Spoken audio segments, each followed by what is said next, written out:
Presidente, muchas gracias por atender esta entrevista. Juan Manuel, muchas gracias, un gusto. Presidente, hablemos un poco de coyuntura. Como todos sabemos, el país ha estado viviendo en los últimos días una serie de bloqueos que pues han afectado el normal funcionamiento de las actividades económicas, pero además de la dinámica social del país. Siente uno que hay un malestar entre buena parte de la ciudadanía por las afectaciones que eso está representando, pero también hay un sector que considera que esa es la forma para poder pues elevar las solicitudes ante el gobierno. ¿Cómo siente usted ese avance en medio de un día en el que pues está lo primero que que debemos dejar claro es que los bloqueos son una amenaza a los derechos de todos los colombianos. Los bloqueos afectan la movilidad, afectan el empleo, afectan el emprendimiento, afectan el flujo de bienes y servicios, destruyen puestos de trabajo y por lo tanto tenemos que ser claros en rechazar los bloqueos y además decir con toda claridad que esa es una práctica contraria a la ley y que además está definida en el Código Penal de nuestro país. Nadie puede, para reivindicar derechos, afectar los derechos de otros. Porque la pregunta es, ¿quién gana destruyendo empleos? ¿Quién gana destruyendo el flujo de bienes y servicios? ¿Quién gana destruyéndole el aparato productivo a una nación que se está recuperando? Por eso no solamente hay que rechazarlos, sino tenemos que levantarlos con toda la capacidad operacional de la fuerza pública en el territorio. Se ha venido haciendo un gran esfuerzo.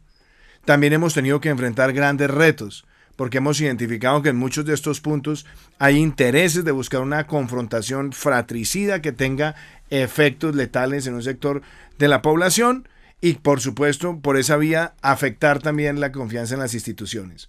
Pero esos bloqueos son un sabotaje a Colombia, un sabotaje a la reactivación, un sabotaje a la vacunación y por eso la pregunta es, ¿quién puede pensar que esas prácticas generen algún tipo de beneficio? Y tampoco ha sido nunca la manera de ser escuchado por el Estado, y menos por este gobierno, que ha venido teniendo siempre un espíritu dialogante con múltiples sectores, sin tener que ver en la mitad de una conversación la violencia. Por eso, los bloqueos no son negociables, se tienen que levantar, y la actitud del Estado tiene que ser cero tolerancia con ese tipo de prácticas. Usted dice los bloqueos son un sabotaje, entre otros, a la vacunación, a la economía. Entonces, ¿quiénes están detrás de los bloqueos? O sea, ¿usted no reconoce que hayan detrás de los bloqueos parte de quienes están en esa protesta? No, es que primero los bloqueos no son protesta pacífica. Eso es muy importante que nosotros lo diferenciemos. La protesta pacífica es una expresión de los ciudadanos que está en la Constitución. Los bloqueos son todo lo contrario. Los bloqueos son una agresión a los derechos de los colombianos. Los bloqueos lo que buscan es generar desesperación, rabia, incertidumbre, afectación. Por eso nosotros tenemos que ser claros en que el deber nuestro, de la fuerza pública, pero también de gobernadores y de alcaldes, de todas las líneas de responsabilidad de orden público, es que los bloqueos se tienen que levantar. Uno puede tener todo el espíritu para escuchar las comunidades. Perfecto, lo hemos tenido siempre. Pero los bloqueos, aunque no se hagan con armas, ni se hagan con una agresión física a nadie, son una agresión a los derechos de todos los colombianos y por lo tanto nosotros hemos sido claros, no podemos abrir ningún espacio de negociación mientras esté bloqueando los derechos de los colombianos. Los colombianos no pueden ver sus derechos sometidos a una especie de secuestro por estos bloqueos. Y nuestra actitud tiene que ser clara, vehemente, tiene que ser irrestricta de parte de todos. Tenemos un gran despliegue de fuerza pública. Hemos hecho un desbloqueo sustancial en muchos puntos. Hay otros puntos donde hemos tenido más dificultades, justamente porque también hemos visto la incidencia de actores armados. Puntos donde hay identificación de que hay armas adentro y por lo tanto la manera en la que se actúa tiene que guardar no solamente la prudencia, sino también la contundencia operacional y la protección a los terceros. Hay dos caras que uno siente en medio de esta protesta, insisto, a un mes de iniciado este paro nacional. Por un lado, excesos de la fuerza pública, que hemos registrado incluso desde Blue Radio, desde Caracol Televisión, pero por el otro lado hemos encontrado también videos como el que se presentó ayer, donde 10 miembros del SMAT se encontraban de civil y también fueron golpeados por un grupo de personas. ¿cómo manejar ese contraste? Bueno, Porque es que tenemos un enfrentamiento que crece todos los días. Es que yo creo que eso es también importante diferenciarlo. Una cosa es la protesta pacífica. Nadie que esté actuando pacíficamente va a tener confrontación con nadie. Entonces, por eso se separa ese tema. Segundo, nosotros hemos visto agresiones a centenares de miembros de la fuerza pública. Hemos visto vándalos, hemos visto actos de terrorismo de baja intensidad, hemos visto destrucción de infraestructura pública, buscando ¿qué? Generar caos. Y por supuesto, nosotros hemos visto una fuerza pública comprometida con la defensa de los derechos de todos los colombianos. Pero también cuando se presenta una actuación por parte de alguno de sus miembros contraria a la ley, también nosotros hemos sido los primeros en decir que hay cero tolerancia, que se debe investigar y se debe sancionar. Pero el principio general, esta es una fuerza pública que trabaja todos los días por los colombianos, para los colombianos, y que además, cuando miramos el caso particular de la policía, es una policía que adelanta más de 30 millones de procedimientos policiales al año. ¿Que se pueden presentar circunstancias de abuso? Sí, se pueden presentar y se han presentado, pero se investigan y se sancionan. Entonces, por eso no se puede ni generalizar ni estigmatizar. La fuerza pública está para defender los derechos de los colombianos y siempre ha tenido esa mística. Y frente al caso que usted me menciona, ayer estábamos viendo un grupo de policías que estaba de civil y que iba a ir a comprar unos víveres para ellos. Y fueron atacados, fueron además torturados, ellos estaban desarmados y a los bandidos que están detrás de esos hechos los vamos a capturar. En eso que no haya duda alguna. Están identificados y vamos con la fiscalía, con la policía detrás de ellos. Esos son actos que no pueden ser permitidos y que además constituyen un delito y se le va a dar el tratamiento de secuestro y se le va a aplicar la sanción que corresponde al delito de secuestro. Y en el caso de los excesos de la fuerza pública, también hemos sido muy claros. Yo por eso soy siempre muy preciso en el lenguaje. Excesos de la fuerza pública no es la forma de abordar, es excesos que puedan tener miembros de la fuerza pública. Claro, no hay que generalizar. Porque no, así como no se puede ni generalizar ni estigmatizar, hay que ser muy claro que la propia institución policial ya tiene más de 80 investigaciones en curso. Investigaciones que además han pasado por la Inspección General, muchos ya están también en la Justicia Penal Militar, otros están siendo investigados por la Fiscalía y también por la Procuraduría. La Policía de Colombia es una policía que todos los días abraza el sentir y el cumplir de los derechos humanos, pero además es una policía que en sus actuaciones, cuando alguien de alguno de sus miembros excede el honor que está representando, la misma institución tiene los mecanismos de depuración. Presidente, usted habla de el caos que se está generando. ¿A quién le sirve generar ese caos? O sea, ¿quién está detrás? Lo he escuchado hablar incluso del gobierno venezolano. Mire, es que por eso hay que saber diferenciar todo. En primer lugar, hay personas que se han manifestado pacíficamente, eso se entiende. Hay un grupo de jóvenes que ha tratado de reivindicar deudas históricas, también se entiende y queremos abordarlas. Hemos visto vándalos y hemos visto ataques a infraestructura y hemos visto que muchos de esos en algunos lugares del país han tenido el financiamiento y la participación de grupos armados organizados. Y lo mismo también hemos visto con bloqueos que han sido incididos, que han sido financiados y que han sido promovidos también por grupos armados organizados o sencillamente que también han sido inducidos con desinformación a tratar de afectar a poblaciones enteras. Por eso tenemos que develar todo lo que hay ahí. Se han hecho capturas importantes de miembros del ELN, de miembros de la segunda Marquetalia o Narcotalia. Hemos visto también la incidencia de los caparros, de los pelusos en otras regiones del país y eso implica que tenemos que actuar con toda la contundencia y que el pueblo colombiano al unísono tiene que pronunciarse de manera categórica. Aquí no se cede institucionalidad, aquí no se cede la Constitución, aquí no se cede legalidad. Aquí nadie puede sustituir ninguna responsabilidad propia del Estado y el Estado tiene que velar por los derechos de todos los colombianos. Pero esto, de alguna manera, lo que hace es reconocer que hay un malestar entre un sector de la población que reclama unas solicitudes y que no es una persona la que está detrás de todo esto. Se lo digo porque yo vi un video, en el que usted señalaba digamos, al senador Gustavo Petro, en el que usted decía... es bueno mirar la entrevista como un todo. En la entrevista como un todo hacen preguntas. ¿Hay personas que están interesadas en capitalizar políticamente esto? La respuesta es sí, claro que hay personas que están queriendo capitalizar políticamente esto. Hay personas que para sus pretensiones electorales no le conviene que el país se siga recuperando. Todo lo contrario, que no se recupere. Hay personas que en sus pretensiones electorales le conviene sabotear el proceso de vacunación o que no avance exitosamente. Y hay personas que le interesa agudizar la confrontación de clases, incendiar a la población, generar sentimientos de frustración. Es que esta economía empezó el primer trimestre creciendo por encima de todas las expectativas. Hoy estamos llegando a 9 millones de vacunados. Llegaremos a 10 millones de vacunados antes de terminar el mes de mayo.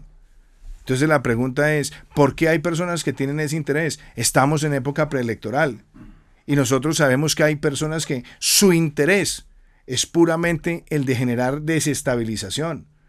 Por eso nosotros tenemos que diferenciar. Hay personas que legítimamente están protestando, sí señor, y que han sido afectadas por la pandemia y que tienen deudas históricas. Eso es verdad. Por eso estamos advirtiendo y actuando con política social para esos sectores afectados.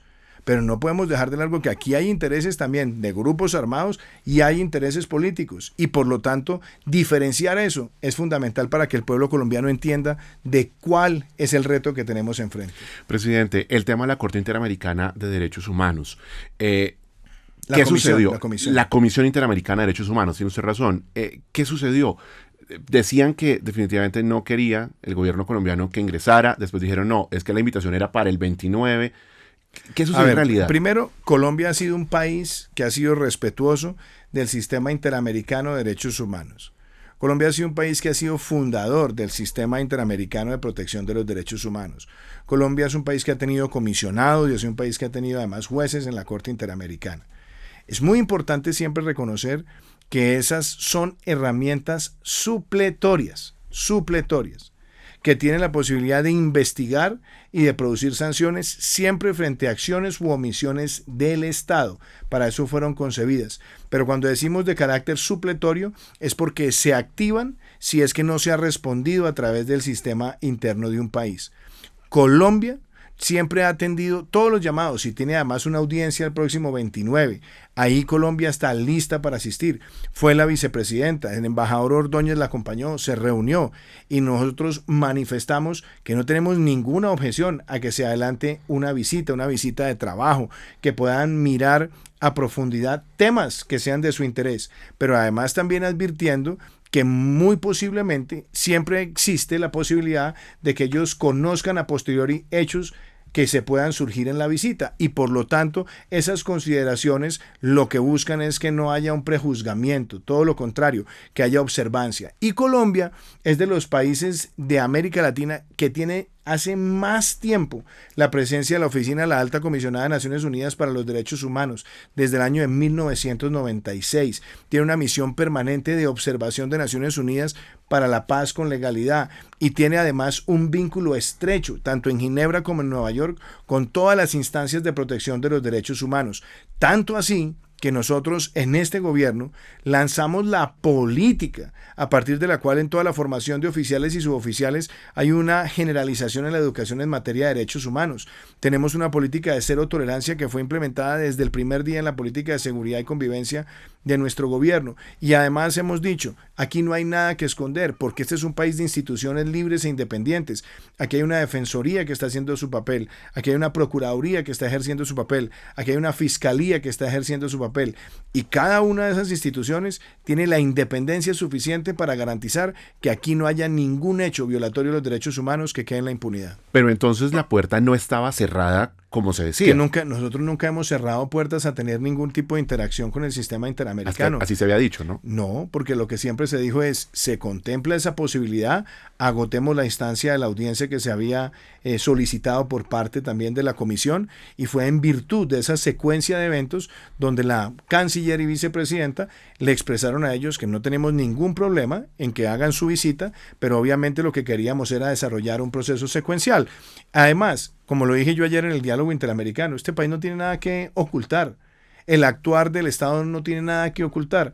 Entre otras cosas, somos los primeros que contribuimos a que las investigaciones se adelanten y se adelanten con contundencia, porque nosotros no avalamos ningún margen de impunidad frente a ninguna violación de derechos humanos. Hablando de derechos humanos, presidente, y para cerrar este bloque, el tema de los desaparecidos, que ha hecho ruido en la comunidad internacional, que ha despertado, por supuesto, solidaridad, porque nos recuerda esos tiempos en los que teníamos un registro importante. Pero ¿no? mire sobre ese tema que es bien importante. Primero se habló de una cifra de más de 500 personas desaparecidas. El fiscal general de la Nación revisó en el SPOA, en el sistema de denuncias que se tiene, y solamente había una denuncia por desaparición. ¿Qué ha ocurrido? De ese número, un porcentaje muy grande ya han sido identificadas, ya han sido ubicadas esas personas. Y hay otras cifras que dicen 114, 115. Curiosamente, en el debate que hubo esta semana, un congresista mostraba que no hay ninguna denuncia sobre esos 115 nombres. Y si alguien tuviera a ese familiar desaparecido, pues acudiría a la Fiscalía General. ¿Qué encontró el representante y qué ha sido dicho también por la Defensoría y por la Fiscalía? Que hay información incompleta. Entonces, por ejemplo, yo me llamo Iván Duque Márquez y aparece es Iván Duque. Iván Duque puede haber muchísimos. No está precisado el documento de identificación, no se conoce el segundo apellido, y por eso la Defensoría también ha dicho hay información incompleta, por lo tanto no se puede concluir que hay un hecho de desaparición. Pero aunque uno asumiera que lo hubiera, pues esos hechos de desaparición deberían también guardar una denuncia a través del canal institucional que es la Fiscalía General de la Nación. Si es que hay una madre que ha perdido el hijo, o un padre que ha perdido el hijo, o una esposa que ha perdido a su esposo. Por eso es muy importante que ese cotejo de información sea lo suficientemente riguroso y que sobre todo se tenga precisión en la información para que no se hable de un hecho generalizado de desaparición cuando hasta ahora hay una o dos denuncias registradas en el SPOA. Ah, es a ese nivel, una o dos denuncias. Eso lo ha hecho la Fiscalía. La Fiscalía ha dicho, en el SPOA, denuncias de desaparición solamente han tenido, tengo entendido, que 2 en este momento. Presidente, para cerrar, el tema... Y frente a esas 2, yo no estoy minimizando por el número. Se tiene que investigar y se tiene que llegar al fondo de esa investigación. Claro, eso es muy importante y saber exactamente qué es lo que sucedió porque se dieron en el marco de la protesta, por supuesto. Presidente, para cerrar el tema de Buenaventura, que por supuesto está en la agenda en la medida que mire, se dio esa negociación. O sea, se está usurpando el uso de la fuerza pública. ¿Quién negoció eso? Mire, sobre el tema de Buenaventura, en eso tenemos que ser muy claros. Allá hay un dispositivo de fuerza pública para garantizar la libre circulación. Ahí está la Armada, ahí está la policía, ahí está el ejército. Y nosotros venimos haciendo caravanas desde hace varias semanas para garantizar ese flujo vehicular.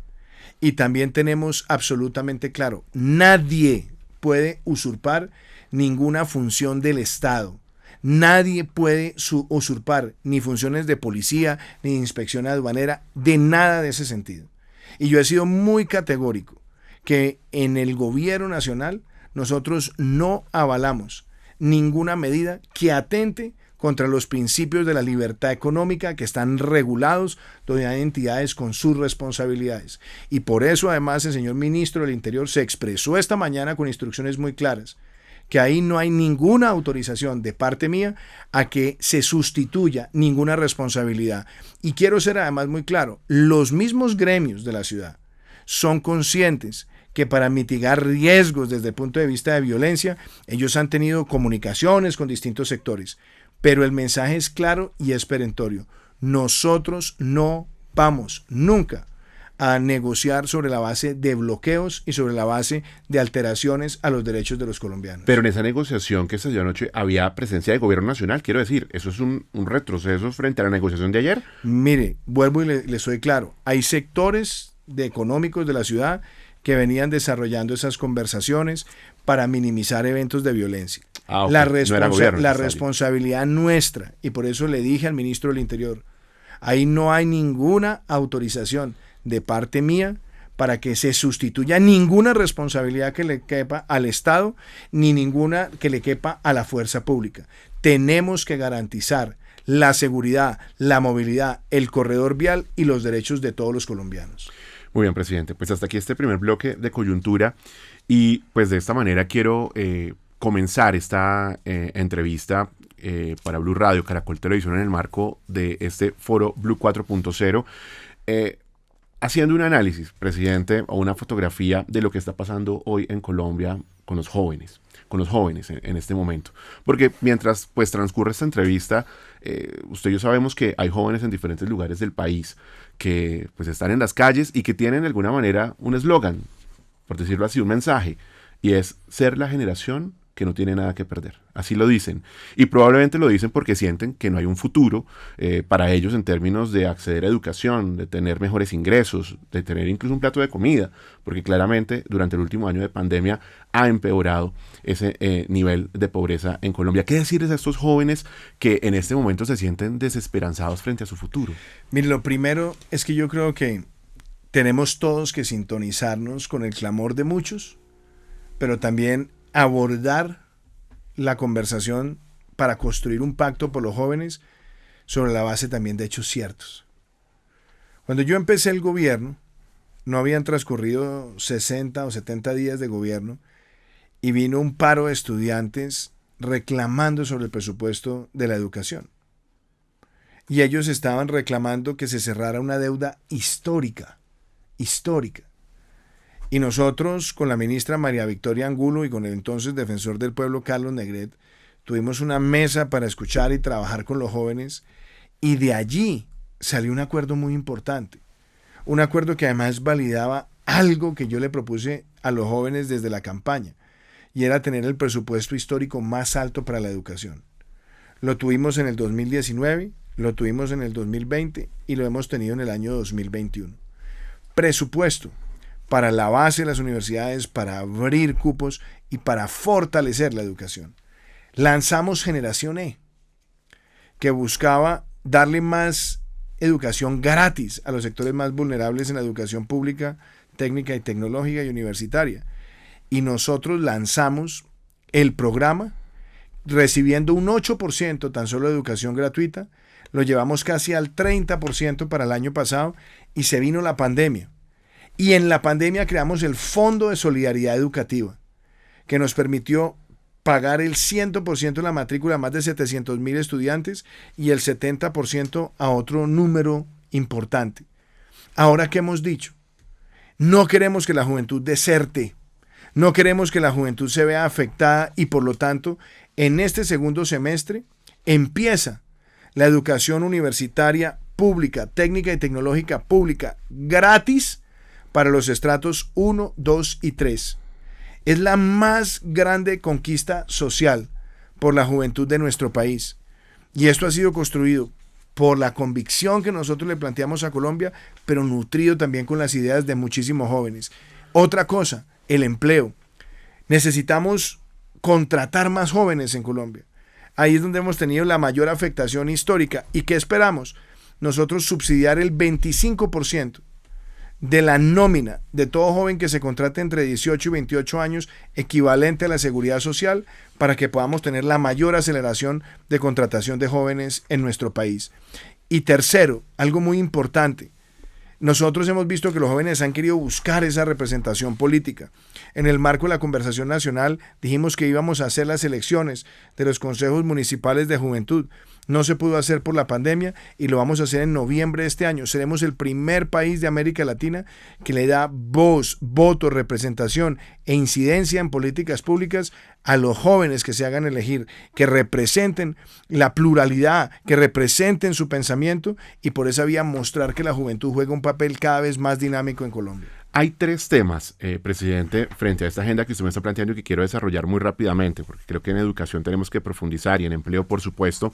Pero antes de entrar allá, hay tres temas que creo yo y que coinciden, por supuesto, con esa encuesta de la Universidad del Rosario que se hizo recientemente en el tema de jóvenes, que concluye que las preocupaciones de los jóvenes son básicamente tres, principalmente. Una, que es desempleo, y usted acaba de plantearla. Segunda, que es el tema de pobreza, que lo vienen percibiendo en sus hogares. Y tres, el tema de corrupción, donde sienten que el país no avanza todavía. Y uno, pues aquí encuentra medidas, algunas que son de corto plazo, otras que son de largo plazo, pero lo cierto es que hoy los jóvenes quieren que haya un cambio en esa capacidad de llevarles oportunidades en el corto plazo. Quiero decir, que no dependan de un COMPES que dure 6 meses, 1 año, 2 años en implementación, sino que desde este 2021 empiecen a sentir un efecto positivo. Y por ejemplo, el tema de la matrícula cero que usted plantea, seguramente contribuye, pero que empezó desde el año pasado, ¿no? Pero aquí hay que decirlo, no todos estos jóvenes, y le estoy hablando a los jóvenes del distrito de Agua Blanca, estoy hablando a los jóvenes de la Comuna 13, a los jóvenes de las zonas rurales, pues no van a poder acceder a esta capacidad instalada que seguramente es limitada que tiene el país. Eso es muy importante en su pregunta, y usted que ha sido además no solamente un experto, sino un gomoso en los temas de tecnología, sabe que en el mundo en el que estamos viviendo, y esa es una enseñanza que nos deja la pandemia, tenemos que abrir más cupos. Pero los cupos no pueden estar solamente supeditados a que tengamos edificios para esos nuevos cupos.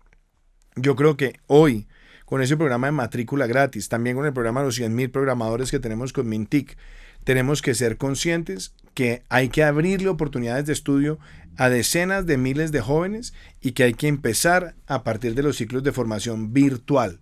Si nosotros abrimos cupos en la virtualidad, nos va a salir mucho más económico que simplemente estar desarrollando más edificios para albergarlos, y por esta vía lo que vamos a poder es ampliar también cobertura, y ahí va a jugar un papel también muy importante el Servicio Nacional de Aprendizaje SENA. Ahora vamos a hablar de conectividad, porque justamente ese es el gran obstáculo que tiene ese sueño que tiene un colombiano de poder acceder a través del mundo digital a capacitación. Pero antes de eso, quiero ponerme en el lugar de dos escenarios que hay hoy en los jóvenes. Por un lado, quien ni tiene la posibilidad de estudiar, ni tiene la posibilidad de trabajar. Bueno, en algunas de las encuestas les llaman a esta población ninis. Y en la encuesta de la Universidad del Rosario que les estoy mencionando, más de la mitad de las personas que están en la protesta hacen parte de esta población, el 51%. Y uno creería que eran ellos los que estaban únicamente en la protesta, pero no. En la misma encuesta se concluye que quienes trabajan o estudian, jóvenes, el 76%, también están allí.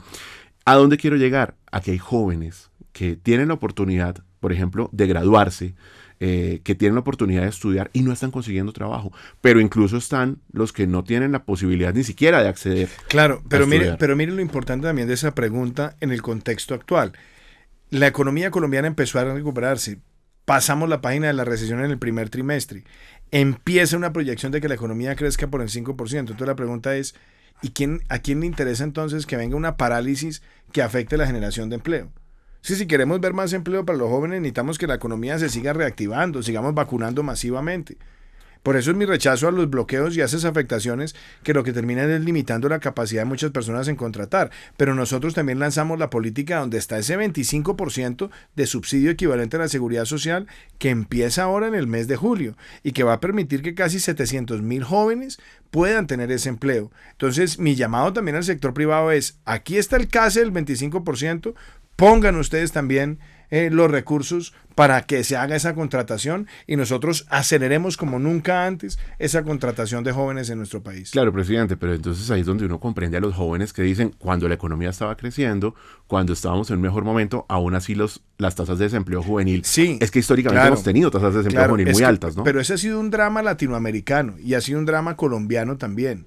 Y sobre todo en la última década. Si usted se da cuenta, las cosas que nosotros hemos implementado desde el gobierno justamente están buscando estimular el emprendimiento juvenil y también estimular que se generen nuevas empresas que contraten a los jóvenes. Por eso en la primera ley de crecimiento económico nosotros dijimos, empresas que se funden en los sectores de valor agregado tecnológico, en valor agregado creativo, son empresas que no van a pagar impuesto de renta durante los primeros 6 años, ajustado también a un mínimo de empleos que generen. Y eso es para generar empleo desde el lado de la juventud. Por otro lado, lanzamos una deducción fiscal del 120% del impuesto de renta para la contratación de jóvenes. Habilitamos en el sector público la posibilidad de contratar jóvenes sin tener que acreditar experiencia laboral, que también surgió de la conversación nacional. Es decir, hay una serie de medidas que nosotros hemos puesto en marcha para la juventud de Colombia y que hoy tenemos que acelerarla también en el marco de una coyuntura donde, si bien teníamos una deuda histórica, se ha agravado por la pandemia. Presidente, ¿usted no siente que tal vez ha faltado históricamente en Colombia, y por supuesto me interesa preguntarle sobre su gobierno, un diálogo más cercano, más franco, más directo con los jóvenes? Seguramente, y yo en eso también quiero hacer mi mea culpa, seguramente. Ahora, como te digo, Cuando empezó nuestro gobierno tuvimos el diálogo con los estudiantes para llegar al acuerdo sobre el financiamiento del sector educativo. Hemos tenido más de 300 espacios de diálogo con líderes estudiantiles donde ha estado además la ministra María Victoria Angulo. Hemos tenido también espacios en los territorios. Lo tuvimos también con Generación E, con la estrategia Sacúdete. Pero claramente yo creo que el año 2020, el año de la pandemia, donde estuvimos tanto tiempo lidiando con este enemigo invisible y además en aislamientos y cierres, yo creo que ahí sí tenemos que hacer todos también un mea culpa, decir, hemos debido mantener, sobre todo el año pasado, esa comunicación más viva, más clara. Es algo que a mí me duele, y me duele porque tenemos toda la voluntad y las políticas para ayudar a la juventud. Y yo creo que en esta coyuntura tenemos una opción y una oportunidad grande. Y es que viendo las deudas históricas, pero viendo la voz de los jóvenes y escuchándola hoy, nosotros deberíamos construir rápidamente ese pacto por la juventud. Y es un pacto que se debe materializar en una política pública de corto y mediano y largo plazo. Por eso nosotros veníamos trabajando en un COMPES de juventud, en un documento de política económica y social para sacarlo en este primer semestre. Lo queremos nutrir de todos estos diálogos que estamos teniendo regionalmente y que salgamos con un tema de educación, con un tema de empleo, con un tema de representación política, con un tema de adquisición de vivienda, con un tema de deporte, entretenimiento, pero también un tema de acceso a oportunidades. Presidente, una de las críticas que uno siempre escucha que hacen los jóvenes cuando se refieren a usted, a la figura del presidente, es que siendo un hombre joven debería estar más conectado con los jóvenes. ¿Cómo hablar de un pacto por la juventud en un momento en el que en las encuestas, por ejemplo, vuelvo a retomar esta encuesta de jóvenes de la Universidad del Rosario, hay una desconfianza en la institucionalidad, digamos, en las iniciativas que se lideren desde gobierno? Creo que ese debe ser un insumo previo a pensar en un pacto incluso en la juventud. Sí, sin lugar a dudas, y de hecho, pues yo también lo tuve que enfrentar en la campaña. Siendo un candidato joven, la juventud no me acompañó mayoritariamente, por lo menos los sectores entre 18 y 28 años. Ese siempre fue un reto. Y nosotros desde que empezamos el gobierno fijamos una agenda para atender a este sector de la población, que es fundamental. Y por eso el presupuesto educativo, que además es el más alto que ha tenido Colombia en su historia. El presupuesto del deporte, el más alto que ha tenido Colombia en su historia. La formación de 100.000 programadores y los AppsCo, y también la inversión que se ha hecho en el SENA, abriendo también la formación en muchísimos aspectos. Lo que se ha venido haciendo también en política ambiental interpreta mucho el sentido de los jóvenes, la transición energética, la movilidad limpia, la lucha contra la deforestación. Entonces yo creo que hay una agenda, pero sí, seguramente hemos tenido pecado quizás en no lograr que esa comunicación fluya tan... ¿Se arrepiente de algo en ese sentido? No, yo siempre tengo un sentido autocrítico y yo creo que en eso yo tengo que hacer también el mea culpa y también ser capaz de pedir disculpas y decir, hombre, de pronto hemos tenido que hacer mucho más en fortalecer esa comunicación. Pero en estos 14 meses o 15 meses que nos quedan de gobierno, yo creo que hay una oportunidad también de decir, construyamos ese gran pacto por los jóvenes de Colombia. Entre todos, sin partidos, sin ideologías, y que nosotros le dejemos recursos, dejemos un norte de inversión y una posibilidad de cerrar brechas históricas para que la juventud se sienta empoderada para ser la generación de la esperanza. Quiero hablarles a esas más de 300.000 personas, en su gran mayoría jóvenes, que tienen algún ingreso a través de estas plataformas digitales, por ejemplo las de domicilios, y que están en una suerte de limbo, presidente, en la medida que no tienen un esquema de seguridad social, porque pues las plataformas los consideran usuarios, no son empleados, luego sí cumplen una actividad económica con la cual esas plataformas cada vez son más robustas. ¿Quién los protege? Mire, esa ha sido una discusión no solamente en Colombia, en el mundo entero, sobre todo porque es el marco de la regulación de lo que conoce como la economía colaborativa.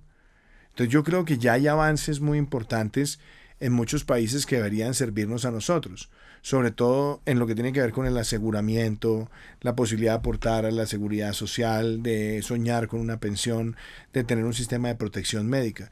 Yo creo que hoy tenemos que ver esas mejores prácticas, pero más allá de eso, y también creo que Colombia ha dado pasos muy importantes y lo hemos dado en el marco de la pandemia y ahora recientemente con la firma de la ley de trabajo en casa, que también en los temas de virtualidad, para quienes están en la virtualidad, pues les da mucha más tranquilidad. Y también está el que no se está moviendo en el transporte público, va a tener el subsidio de conectividad, que es equivalente al subsidio de transporte. Entonces, yo creo que hay avances relevantes, pero creo además que el mundo está migrando hacia unos estándares donde la contribución del empleador y del trabajador permite que quien esté al servicio de este tipo de empresas pues no esté desprovisto de un ahorro para su pensión. Pero entonces una persona que hoy está en una plataforma de domicilios, que es su forma de ingresos, incluso en pandemia han crecido bastante, la gente está consumiendo cada vez más a través de este tipo de plataformas, puede contar con que pronto haya un esquema de seguridad social o sancionar, perdóneme presidente, lo interrumpo, a quienes incumplan, porque eso está establecido en la ley. Yo creo que por eso es bueno mirar los estándares internacionales, porque en ese tipo de servicios tenemos al que presta el servicio día continuo y a que presta el servicio unas horas. Entonces, eso necesita armonizarse. Pero lo importante es que todo trabajador en un país tenga la posibilidad de tener protección para su vejez. Por eso la discusión en su momento también del piso mínimo social, que fue tan controversial, era justamente para que aquellas personas que están teniendo contratos por jornales o personas que tienen ese tipo de contratación donde hay actividad esporádica de acuerdo a su disponibilidad de tiempo, pues que esas personas también tengan la posibilidad de estar protegidas para la vejez.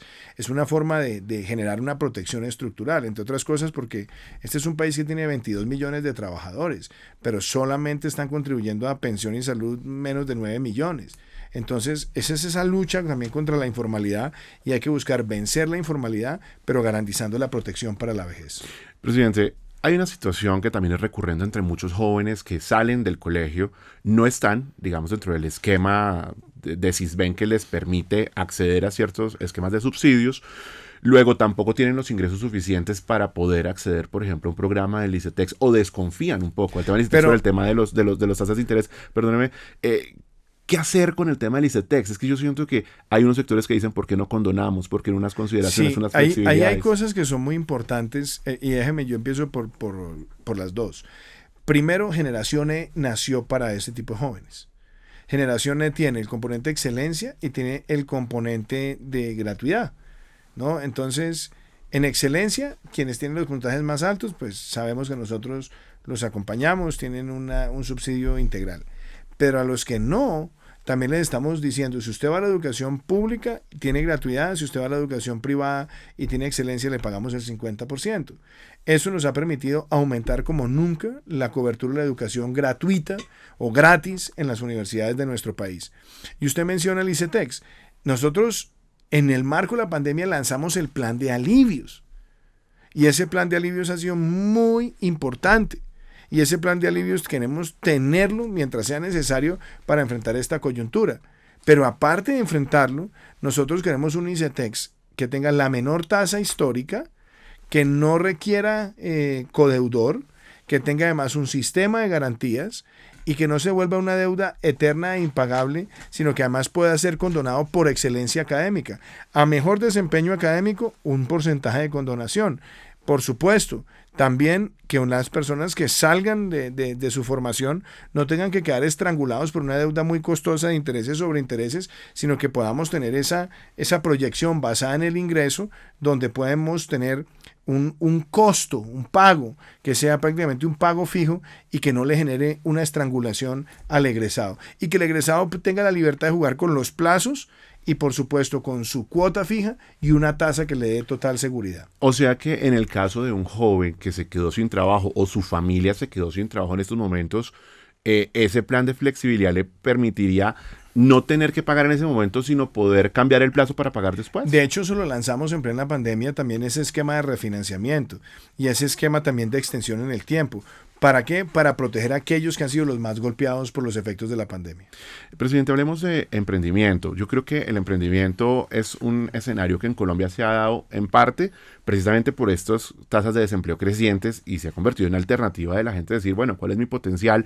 Y voy a crear un negocio y voy a salir adelante. Y hay casos en los que les ha ido muy bien, en los que han podido acceder a recursos de inversión en el extranjero, otros pequeños negocios que han venido surgiendo. Pero siente uno que en medio de este escenario de informalidad no es fácil, siempre hay unos obstáculos. ¿Qué hacemos para que hayan estímulos a la formalidad en Colombia? Desde la perspectiva de los costos, no de la cultura, sino de los costos. nosotros lanzamos la ley de emprendimiento. Primero, empecemos por la primera ley de crecimiento económico, donde básicamente a todo nuevo emprendimiento en el sector creativo, en el sector de valor agregado tecnológico, cero impuesto de renta durante los primeros 6 años, contratando personal y haciendo inversión. Después nosotros lanzamos la plataforma Se Emprende, que tiene capital, acompañamiento, incubación, aceleración. Y lanzamos la ley de emprendimiento el año pasado, donde queremos facilitar todos los trámites con el INVIMA, tener capacidad de inyectar recursos de capital, mejorar el financiamiento y algo que fue un clamor de los emprendedores, poder entrar al sistema de compras públicas y que el sistema de compras públicas privilegiara también a los emprendedores colombianos en una multiplicidad de sectores. Eso también se ha logrado y obviamente nos tocó enfrentarlo en tiempos de pandemia, pero hoy esa posibilidad de entrar al sistema de compras públicas y las normas vigentes, sumado también al 120% de descuento tributario y ahora el subsidio de la seguridad social, yo creo que van a ser herramientas muy importantes para que las empresas nazcan, crezcan, contraten jóvenes e incidan en el desarrollo de Colombia. Un tema que también ha sido objeto de controversia es la apuesta que usted viene liderando para convertir a Colombia en el Silicon Valley de América Latina. Y se lo digo porque ha habido comentarios. Uno de ellos, el caso de Alex Torrenegra, el empresario colombiano que está justamente en California, que decía, este es un país que antes que productor de servicios digitales y de industria tecnológica, es un país consumidor de servicios digitales. Están incluso los que dicen, momento, decir que Colombia sea un Silicon Valley es ir en contravía del espíritu de Silicon Valley, de originalidad, de creación, de ideación. Por el contrario, deberían pensar en un modelo distinto. ¿Cómo cree usted que se puede convertir a Colombia en un productor? Cuando nosotros decimos Colombia Silicon Valley, es que Colombia se posicione como el gran centro de tecnología en América Latina y sobre todo en el gran centro de la cuarta revolución industrial. Entonces estamos hablando de inteligencia artificial, de Internet de las cosas, de computación en la nube, estamos hablando de ciberseguridad, estamos hablando también de sistemas de bases de datos relacionales inteligentes. Es decir, hay una oportunidad. Fuimos el primer país de habla hispana en abrir un centro para la cuarta revolución industrial con el Foro Económico Mundial, está en Medellín. Segundo, lanzamos el Marco Ético Nacional para la Inteligencia Artificial. Tercero, logramos traer a Colombia gigantes como SoftBank, que llegara también Amazon Web Services en Colombia a abrir oportunidades de servicio, que tengamos más visión sobre la inteligencia artificial para el desarrollo de programadores, pero el hecho más complejo era dónde estaban los programadores. Colombia no tenía los programadores requeridos por el mercado y por eso lanzamos Misión TIC, que va a formar 100,000 programadores para agosto del año entrante, y esos 100,000 programadores va a ser el capital humano que van a demandar estas empresas. Y por cierto, hemos visto que ha crecido tanto ese apetito con el programa que vemos a los grandes emprendedores tecnológicos aplaudiéndolos, vemos a Nubank aplaudiendo, vemos a Rappi aplaudiendo, vemos a Glaxo también diciendo nos interesa, y vemos inclusive plataformas educativas diciendo venga, yo quiero estar ahí, ese caso de Plaxi. Entonces, los grandes jugadores, lo que llaman las gacelas o los unicornios en el mundo de los emprendedores, están viendo que Colombia está haciendo la tarea.